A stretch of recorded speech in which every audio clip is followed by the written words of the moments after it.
Hi there, my name is Jessica Drossin. I create textures for photographers and graphic designers.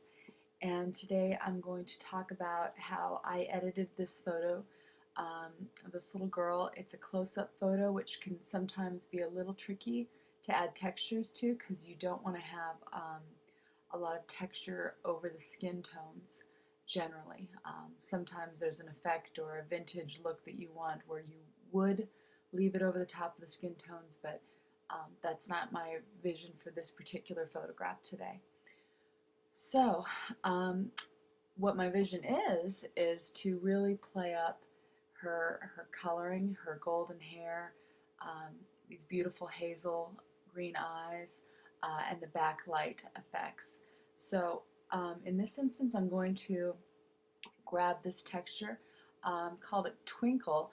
Some folks in my Facebook fan club helped me out with the name there. I think it's going to work pretty great with this image because you can see that its highlights and shadows are sort of working very nicely with the highlights and shadows here. That's going to reinforce that backlight effect that I want. That kind of a natural glow here and a natural flare, and this is going to just enhance that a little bit. So I take the move tool, which appears right here. I open this window with my texture. This is a JPEG image. I grab it, I drag it over, and then I position it so that it fits edge to edge. I take my scale tool, I drag it and edge to edge, and then you can click this little arrow right there, or the little check mark, excuse me. And now I'm going to go ahead and I'm going to select my mode. In this particular instance, I think I'm going to go with either soft light or overlay. I think I'm going to go with overlay. I like how it plays up her hair color just a little bit more. So now though I have a bit of an issue because this bokeh effect that's going on here, it looks great in the background, but not so much over her skin. So instead of opting to do a mask, because that will change the skin tone color, I'll show you what that would look like if I was just going to go with a mask to get rid of it. See how it's not going to totally match? She's got much cooler tones in the original photograph, and so it's going to look a little cut and pasted out. So I'm going to get rid of this whole idea of having a mask, delete it, and instead I am going to move this back into normal mode, and with my eyedropper tool right here, I'm going to select a color that comes from the texture itself. Right there, that is a nice mid-tone shade. It's not too light, it's not too dark. I'm taking it back into overlay mode, and now selecting a paintbrush.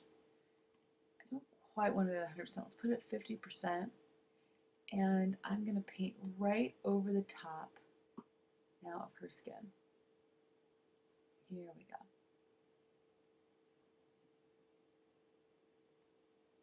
And I'm going to leave her hair a little bit more of the texture on it, but I really am going to try and be careful about getting it off of the skin. There we go. And now what I like to do is go in with a very light opacity, and I just kind of soften up the edges so that there's no hard breaks between where the texture is and where it's not. And then I'll show you what this looks like if you were to see it, because I think some people get confused on what it means to paint over the texture. See how I've actually sort of eliminated the texture itself, but I've kept the color.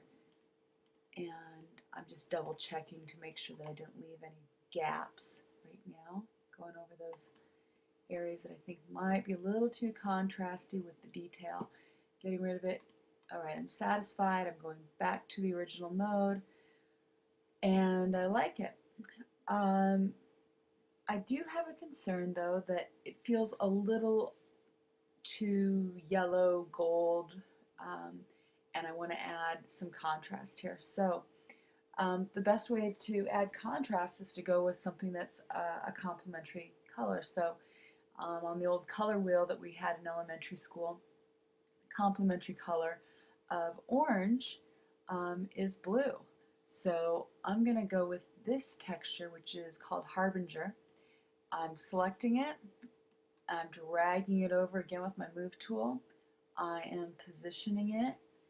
I am scaling it, making sure that it's edge to edge. I double clicked it. I also could have used that check command to say that I was comfortable with how it was laying on the page. Now you can see I just went ahead and put this in soft light because I'm assuming, because we're using two textures here, I'm assuming that overlay is going to be a bit much, and yes, it is. So generally when I use two modes, I don't have them both in overlay, although sometimes I do. I usually either go with screen, that's what screen looks like, or a soft light. And in this instance, I'm going to use soft light. Again, I have this issue of the texture needs to get off of her face, in my opinion. So I'm going back in normal mode. I'm once again selecting my my little dropper. I'm going to grab a color that is a mid-range color, not dark, not a highlight, and I'm going back into the mode that I had selected, and again I am going to up my opacity about, I guess, 60% here. I'm going to go right over her skin tones, and you can see that that texture now is going away.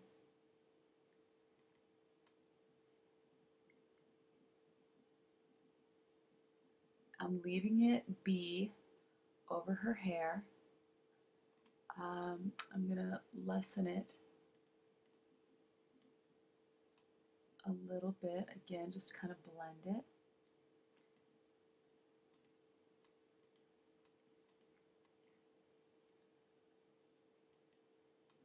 Going outside the lines here and there with just a low opacity brush, and let's see how things are looking here.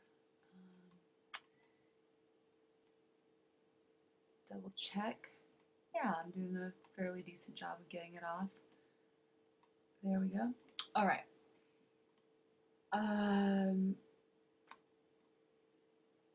Now, looking at the image, I think I'm pretty close. I just want to do a little fine tuning. So I think what I'm going to do here is I look at the skin tones. I'm going to take a little bit out here, just over her face.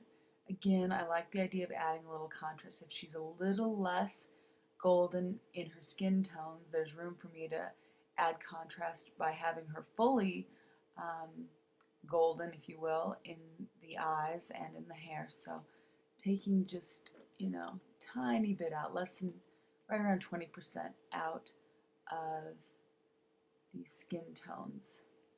Bring back a little bit more pink, a little less of the yellow, but still considerably warmer than the original photograph was. Okay, so I like how that's looking. Now I want to add a little more pop to her eyes. So what I'm going to do is I'm going to make sure that my mask does not cover her eyes at all. So I'm going to crank this up to 100% opacity with a small brush. I'm going to just paint in her eyes with the white so that all of my texture is coming through, all of that color is coming through her eyes, so that her eyes are absolutely golden and bright, because I just think it's a little more arresting. And I think I'm pretty happy with how that's shaping up. One little trick that you might want to try is going into the texture itself. So I'm no longer in the mask, I'm on the texture, And instead of going with the texture color, I'm going to select white. I'm going to make my brush just a little bit bigger. I'm going to lower my opacity to, let's say, 8%. And I'm just going to, with that white color, I'm going to paint directly on the texture itself, right over those little catch lights. And that will just pop them out a little bit more because soft light and overlay add contrast. So if I'm adding white, it's going to pop white areas. There, I think that's looking pretty good. Maybe I'll do the same thing with a little bit of black, again painting directly on top of my texture. I'm going to lower the opacity, and I'm going to just do it over the darkest spots of her eyes. I'm pretty happy with how that is looking right now. At this moment, I'm going to go ahead and flatten the image. I'm going to duplicate it. I'm going to fine tune a little bit with some dodging.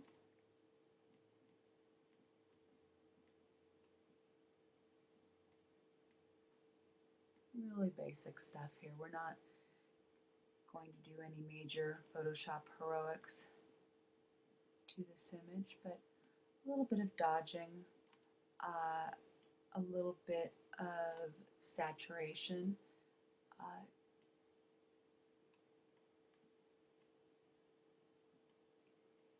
And I think we're there. I'm pretty happy with the way this is looking. Thanks for tuning in. I hope that it made sense to you, and have fun using textures.